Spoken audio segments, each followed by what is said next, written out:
Hey, what's up, you guys? My name is Wolf, and welcome back to LEGO Arts. In the last episode, we did a showcase on The Nightmare Before Christmas. Now, this episode, we are doing a solo minifig showcasing, this time showcasing the Doom Slayer from Doom the Dark Ages. Yes, this turned out as a really fun figure to do, and I honestly was expecting to do this character very soon. Like, I did have plans to do this version of Doom Guy, but I was gonna wait until after the game released, so that way we get, like, more screenshots, more references to the character. But I found this really awesome kit made by JustMyGame Studios. It was over on Etsy, which they have done a bunch of other video games and game character kits and whatnot. And I thought the kit looked really, really cool, and I was really excited to try it out. So I purchased one of these kits. These kits did some paint work and work going on, and this turned out as a really awesome figure.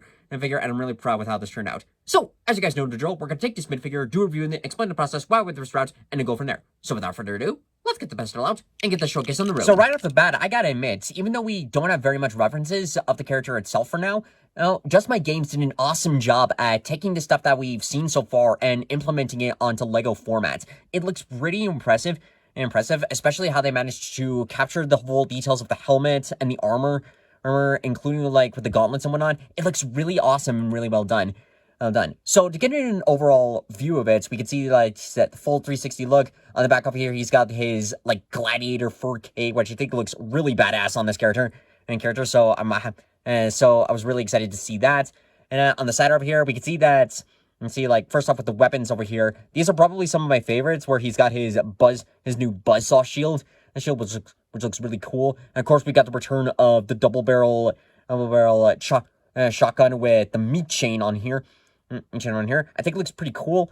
I had thought about like getting another shotgun from like Tomino, since that model works pretty well with the previous Doom guys. But since this one came in with the kit, I figured that like I could go ahead and just give it a good paint job over it, which it honestly actually turned out pretty cool, and is probably like some of my favorite paint work. In fact, overall with this character, when it comes to Doom Guy, it's actually like some of my favorite paint work, and it looks kind of different on the camera, but looking at it in real life with the green itself, this was kind of the color that I wanted to go for when I made my Master Chief remake, and I think this turned out pretty good.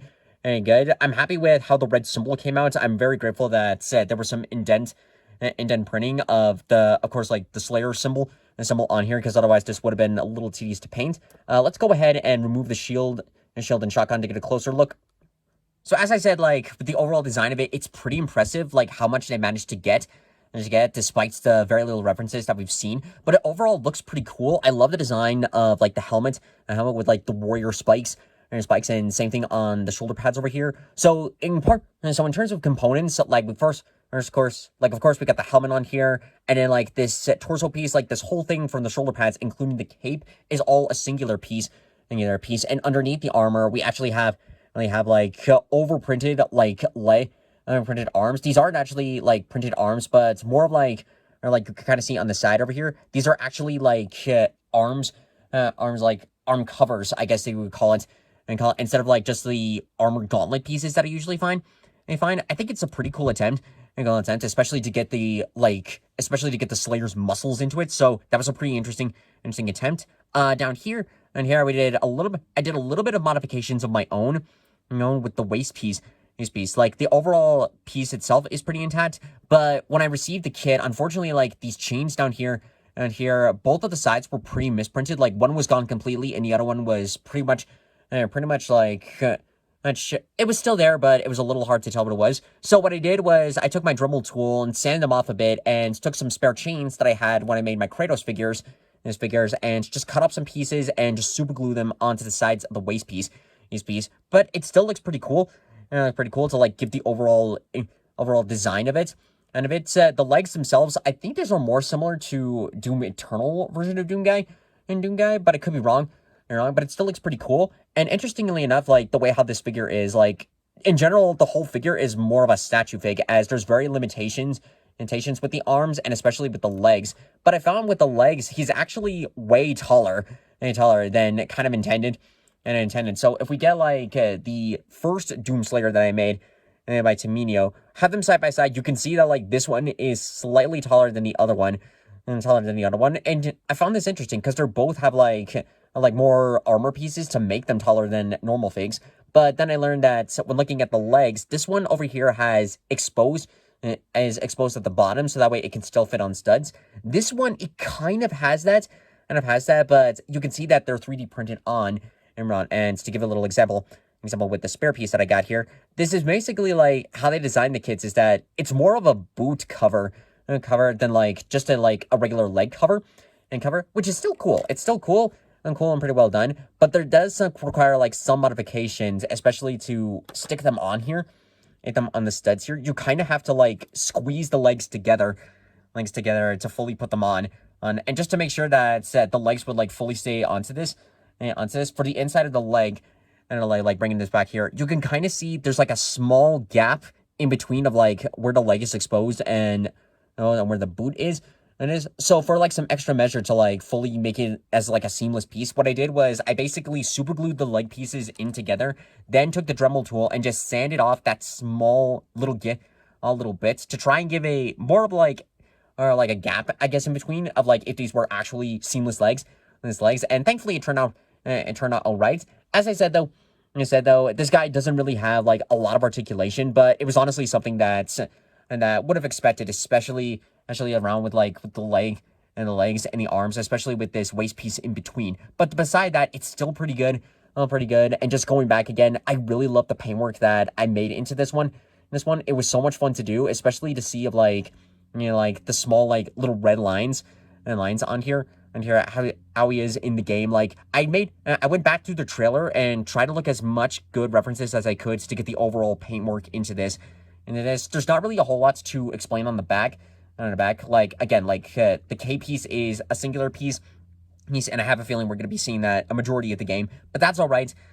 Because this still turned out as a pretty fun figure, and it's one of my favorite solo figs that I've done because I just love how this kit looked, and the paintwork is some of my favorites. So it was a lot of fun to do this.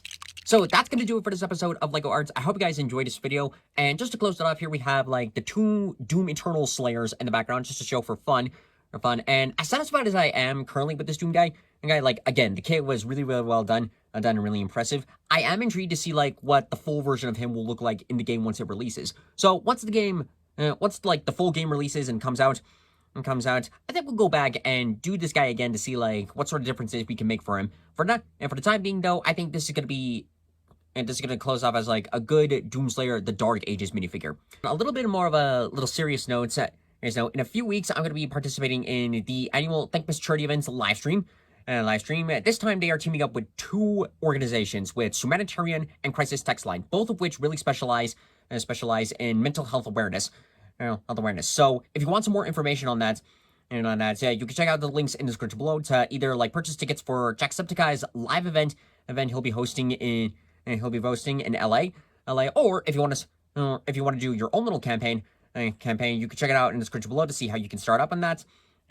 And whether or not you choose to donate to my campaign or to somebody else's campaign or even to the main campaign itself, all the money will go directly to the main source as it's all linked together. So regardless of where you donate, so all the money will be going directly to the main source, and all of them linked together.